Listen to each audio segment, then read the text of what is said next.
Hi there, it's Michael Thorne of Remax Little Oak Realty in Langley, BC, and one of the co-hosts of Mobile Agent TV. Welcome to part 2 of building and engaging your audience on Facebook. Now, in part 1, we talked about why it's important to have a Facebook fan page, also known as a business page.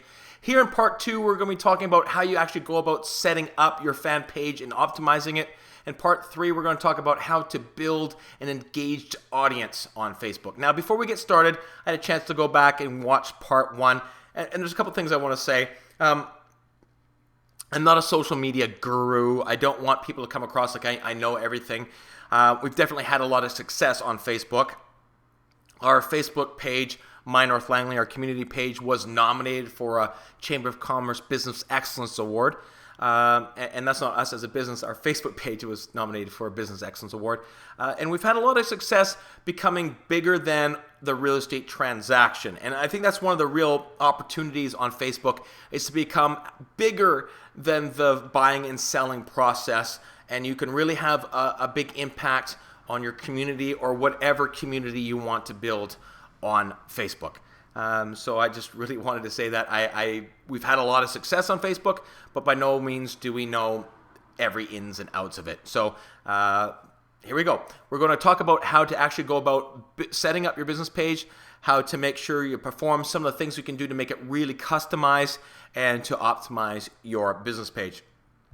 So to start a page, you're going to log in as your personal profile, and you're going to click the Create a Page button. Now, Facebook moves this around all the time. Sometimes it's near the top, sometimes it's by the ads, sometimes it's on the bottom of the page, but you're going to find the icon that says Create a Page.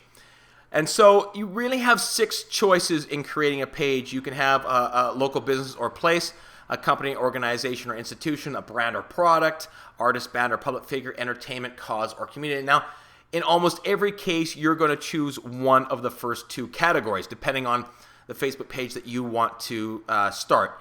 So if your community page actually has a physical bricks and mortar location, you're going to choose the first section, local business or place. And if you have sort of an organization or an idea, a community you want to build, like This Is My North Langley, or something to do with, let's say, minor hockey, you're probably going to choose one from the second section, the company, organization, or institution.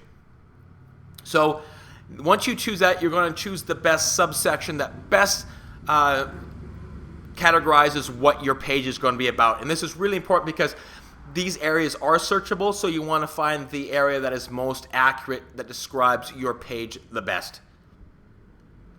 So organization, school, travel, leisure. I believe our My North Langley one is local or travel, I think what it is, because we talk about our local community. So here's the benefit of Facebook and social platforms in general is you get to compete one-on-one with the largest brands in the world. There's nothing that Nike has the ability to do on Facebook that you don't have the ability to do. And perhaps they have more money to spend on better graphics or more money to run better, contests. But the platform, the tools that they have are the exact same tools you have access to. And that's a really amazing thing to realize when you have a small business, that you get to go head to head with the same tools as the biggest brands in the world. So here's a look at My North Langley. This is our community page. It's about the communities in the area that we service for real estate, Walnut Grove, Fort Langley, and Willoughby. And so the header image is really important. This is 850 megapixels by 350 megapixels. And it's really important that this header image speaks to what your page is about. Now, Facebook keeps changing it all the time. There's a lot of rules that you can and can't do on your header image. Before, you weren't allowed to add a website. You weren't allowed to put your phone number or contact information, and those restrictions change all the time. Right now, as a recording of this, you are allowed to put your website information, a phone number. I believe you're still not allowed to have a call to action, and I believe that the image still has to be primarily an image and can't be just text. So make sure that your image really speaks to what your page is all about. And here you see an image of Fort Langley, the train station at Fort Langley. There's some other images in there, but it's all one big image for your header image. There's a couple websites you can go to design some pretty cool and unique looking header images. You can go to timelinecoverbanner.com to create a free header image, and you can also go to thesitecanvas.com, which have some really cool tools to create some custom Facebook covers. Just gonna have a sip of water. Thanks, Dave, for my mug. I appreciate it. A little bit of Remax branding there for you. So the next, one of the most important images you're going to have on your page is your icon. This is what's going to speak to your brand the most. And the My North Langley sticky note has sort of become a very well recognized logo in our community. But when you make posts and when you engage on Facebook, this is the icon that's going to be associated with your brand throughout the Facebook pages when you go ahead and make comments on other pages and interact with your audience. And then now you have the ability to customize your application. So you can make these custom images, anything that sort of speaks to your brand. It's 111 pixels by 74 pixels, and you sort of can customize those any way you want, which is a really nice feature, makes your page really customized. So this is the name of your page. So it's going to be different than your URL name. We called our page My North Langley. This is Tourism Langley. So it gives you an idea where your actual name of your page is going to stand out at. And then they've chosen local business as their subcategory right now. They've changed this since then, but this is that subcategory I was talking about a few minutes ago, about making sure that you choose the one that's most accurate. So they originally were called local business, but tourism information was one of the subcategories you were allowed to choose. So really make sure that you choose your subcategory to best explain your page. And then if you are an actual physical location, you can add your address. It becomes interactive with a mapping system so people can go ahead and find you. And then you can either add your phone number or your website address. Now, this is where you're going to update your page. This is where you're going to add photos, videos, put your status updates here in this section. And then this is what the timeline looks like. Now, the personal timelines on Facebook have gone to a single column now, but business pages are still on this dual column linear order sort of time frame on the wall. And then you can choose to have the post by others show up right in the top of your page. And I think it's really important that you have this section so that people can see that other people are interacting and engaging with your page, asking questions and communicating, so that when people go to your page, when they see other people interacting with your page, they feel a lot more comfortable about interacting with you, knowing that when people ask questions, they get responded to, and it really encourages more conversation on your page. So when you go into your back end, into your settings, it's important that you let other people add photos and videos on your page. And then you can also click that icon that says show the box for recent posts by others. This is really, you really want to encourage at every opportunity engagement, interaction with your page. You just don't want to be your page, once again, where you push information. You want your page to be the place where people have the ability to have a conversation with you. So that's really important to make sure you have that set up properly. And a really great thing that Facebook added at the beginning of the year was the ability to add a message icon right underneath your header image. And so now people can send you private messages, sort of like a personal email. Now, you don't have the ability to message your fans. They have the ability to message you, but once they message you, you can then respond to them. And anytime you get a message from one of your followers on Facebook, it means that there's quite a bit of trust there, because having a personal interaction or a private conversation really takes that to a different level than just interacting publicly on your page.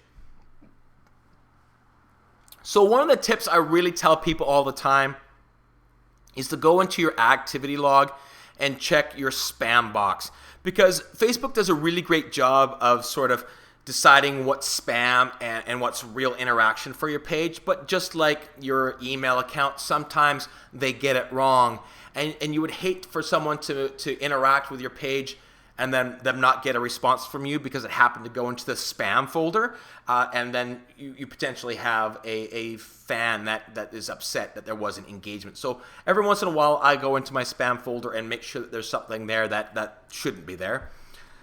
And so you can go through and if there's something there that you want to put back on your page, you just sort of click the icon there and it will put it back on the page and take it out of the spam filter.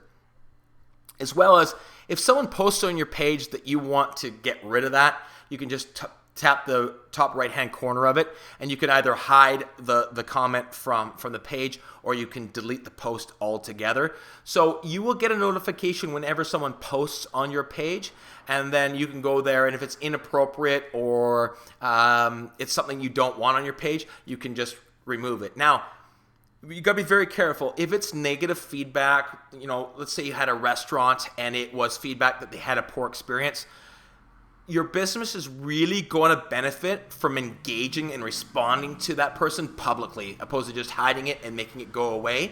There's something that's really amazing that happens on social media when there's a complaint or a poor experience, and you sort of tackle that issue head on and respond to it, especially publicly respond to it.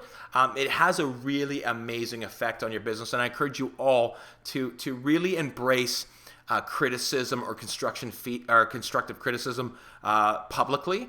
I think it really shines on your brand really well that you're going to deal with those issues. So here's one of the great things about sort of the new Facebook timeline setup. When people go to your page and they're not fans of your page yet, it will list everyone else of your friends that happen to be fans of that page. And this is this social proof that's so important in our culture today. So if someone comes to My North Langley and it says that 25 of your friends are also fans of My North Langley, it's them vouching for the page has some great content, right? So this is the Watershed Arts Cafe, a really great, cool coffee shop in our neighborhood. And when I go to the page, it says, hey, look, 8 of your other friends are also fans of this page. And that's that social proof. That's really going to encourage you to interact with that page, or to go to the restaurant and have a cup of coffee. The fact that 8 of your friends find that place somewhere they want to engage with is really powerful. So you also have the ability to highlight any of your posts. So it's going to take your post from being sort of on one side of the timeline, and it's going to make it large. It's going to make it prominent. So if there's videos you really want to showcase, or a photo, this is me in the dunk tank last year, raising some money for the local elementary schools. It ended up on the front page of our local newspaper, and it's a really cool shot. So we can highlight that and make it a predominant place on our Facebook page. Now, timeline. There's a reason why they call your Facebook page timeline, is that you can chronologically go back and fill in your history. People can go back and look at all the old posts of that you had, even prior to when you joined Facebook. So if you joined Facebook last week, you can still go in and fill in sort of your backstory about your business, sort of the highlights, maybe when you joined RE/MAX, or when you made it to 100% Club, or the RE/MAX Hall of Fame, or anything you want to post in there. You can go back retroactively and make those posts sort of fill out your history. And also you can add milestones. So on My North Langley, every single time we hit 100 fans, we put a little banner out there, and we highlight that as a milestone moving forward. So we started the page back on April 4th, 2011, and 14 days later, we had already hit 100 fans, and we sort of kept that tradition alive. In fact, every time we hit 100 fans, we buy that 100th fan a gift certificate to their favorite local coffee shop, sort of as a tradition on our page. And then you also have the ability to pin things to the top. This is a really great feature on your Facebook page. If you have something that's really important, something you really want to keep really at the top of your Facebook page, in the past, the only way to keep it at the top of your Facebook page is by stop posting, right? Every single time you post, you push that story down. So if there was something really important, we found people on their business page, they would just stop posting content. Well, I'm going to tell you in part 3 that there's something called EdgeRank, and by stop posting on your Facebook page is very, very detrimental to your Facebook page. Now you have the ability to pin something to the top, And once you pin it, it has this little orange ribbon on it, and it will stay as the #1 story on your page for 7 days. And you can go back and after 7 days, repin it to the top or pin any of your stories to the top. And once again, it will stay there for 7 days.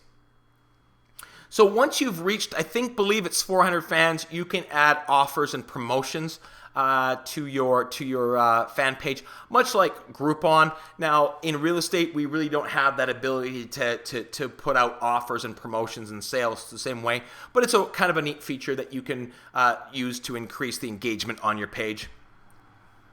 And now here's where you can have icons, and I believe you can have, or I should say applications. I believe you can have up to 12 applications, and they can be really anything you want to have customized. And there's some great tools out there that you can use to customize your applications. We have Pinterest or Meetup group there, YouTube, and so on and so forth. So give you an example. Here's our YouTube. So someone can go on and just click right there inside our Facebook page and see all our videos on YouTube.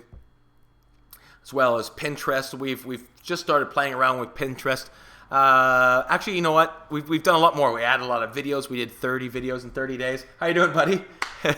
And 30 videos in 30 days, and talked about all our favorite places in the community.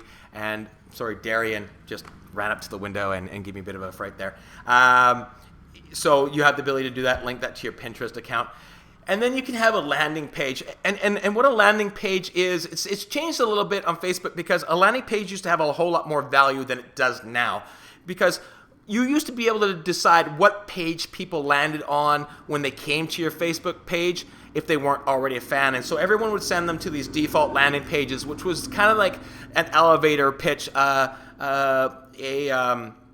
value proposition of why you should like your page, and really encourage them to become a fan. Now, there's still absolutely value in having one, and you should still have a landing page, and we'll talk about that more in the advertising section, but you can definitely have a landing page. Now, I believe that in your header image, you can't have any calls to action, like please like my page, but you can see here in this image that I was able to add an arrow to where the like button would be to encourage people to become a fan of your page, because in your icons, your applications, there's really no rules in having a call to action.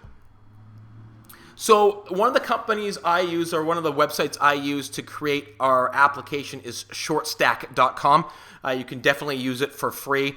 There is a premium account, but you can use Shortstack to build landing pages, to run contests, to host videos, to really make any custom application you want, and it's really, really easy to use. Really recommend shortstack.com, as well as woobox.com.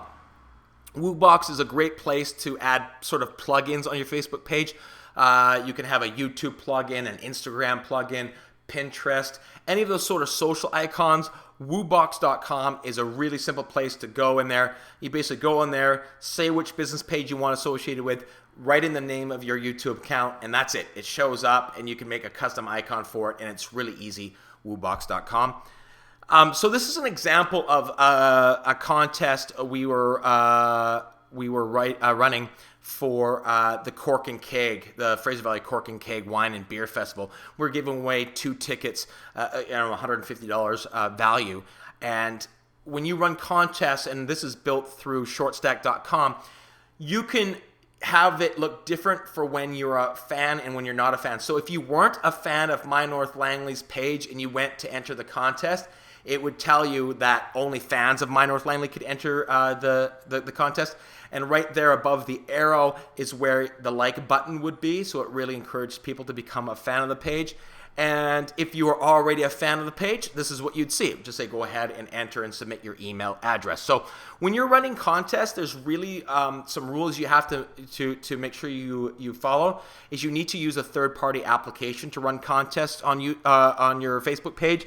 So by using an application like Shortstack, you play within the rules of Facebook. So that gives you an idea of sort of the applications, how you can customize that page, and really anything is up for grabs there. You can really customize it any way you want. The photo application, the very first one, you can't change that. That's always going to be in that location. But the other icons, even the number of likes, you can move around.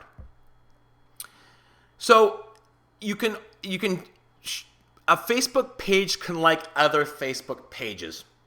And it's important that I think, because these are publicly visible, that you like other pages that reflect your brand. So this is the My North Langley Facebook page. So we go out and we like other businesses in our community. And so the very first one there is our business page, TMB Realtors Fraser Valley Real Estate. And we've locked that in to be the very first spot on the pages that we like. And then the other 4 spots rotate amongst the other pages that we like, but they're all North Langley businesses. Now, we have about 450 businesses that like My North Langley over and above the 1,400 fans that we have on the page. And so you really have to think about it that My North Langley is showing up in that section on 450 other business pages. So when other pages like your page, you are really getting exposure to their audience, which helps you grow your page. So it's really important. But it's important that those likes on that section of your page really reflect your brand. You can engage on Facebook as yourself, as Michael Thorne, or you can engage as the brand My North Langley. And in the back end, you can say, I want to use the page as Michael, or I want to use the page as My North Langley. So if you want to add your own personal comment, something that really isn't under the brand, you can engage as yourself, or you can engage in your brand. So once again, you can have multiple administrators all engaging as the brand, and the audience wouldn't know the difference between the two. So it's kind of a nice feature, especially when you're starting to have a conversation, to sort of step away from the brand and become yourself again on Facebook. So that's something you can do in your settings. So all you do is go into your settings and you uncheck the box that says always comment and post as your page. So just go ahead and unclick that, and then you can move back and forth between your personal icon and your brand icon. So you want to have a custom URL. So at the top, here's the Facebook pages /Alder Acres / and then a number. And then you can have a custom URL like facebook.com/My North Langley. So if I was at a party with you and you want to, so what's the name of your Facebook page? I could say facebook.com/My North Langley, and it's something you might remember. It's also something that will fit on a business page, on a email signature, on a flyer. You really want to make sure that you have a custom URL that's easy to relate to your brand. Now, getting a username now is part of your actual signing up process on Facebook. But if you don't have your custom URL yet and you already have a business page, all you have to do is go to facebook.com/username and you can get yourself a custom username for free for your page. Now, it's important when you're building your brand, to make sure that you're aware of what's out there. So here's our My North Langley brand: facebook.com/My North Langley, Twitter, My North Langley, YouTube, My North Langley, Meetup, My North Langley, Pinterest, Rebel Mouse, My North Langley @gmail.com. So before you start your brand, if you haven't started your brand yet, go around and see if the other names are available on Twitter, on YouTube, on Pinterest, before you choose your name. You want to really have a really consistent brand, and all of those are free. The only one actually there that costs you money is meetup.com. So whether you're ever going to tweet as your brand or not, or start a Pinterest or an Instagram, for example, go out there and grab all your names right now and hold on to them. And then if you ever need to have them, they're there for you, and you have this really consistent brand. You would hate to lose that to someone else. So before you name your page or build your brand, make sure that your name is available on other social platforms. So that's it. That's part 2 of how to actually go about setting up your Facebook business page. That runs you through sort of the ins and outs, some of the things you can do to sort of customize it. I know that was pretty quick, but if you have any questions, please don't hesitate to get in touch with me. You can reach me through email at mobileagenttv@gmail.com. If you haven't seen part 1 about why you should have a business page, go ahead and take a look at that. And in part 3, we're actually going to get really down to the nuts and bolts, the really important stuff about how you go about to engage and build a really great following on Facebook. So that's it. Thanks for watching, and we'll see you inside part 3.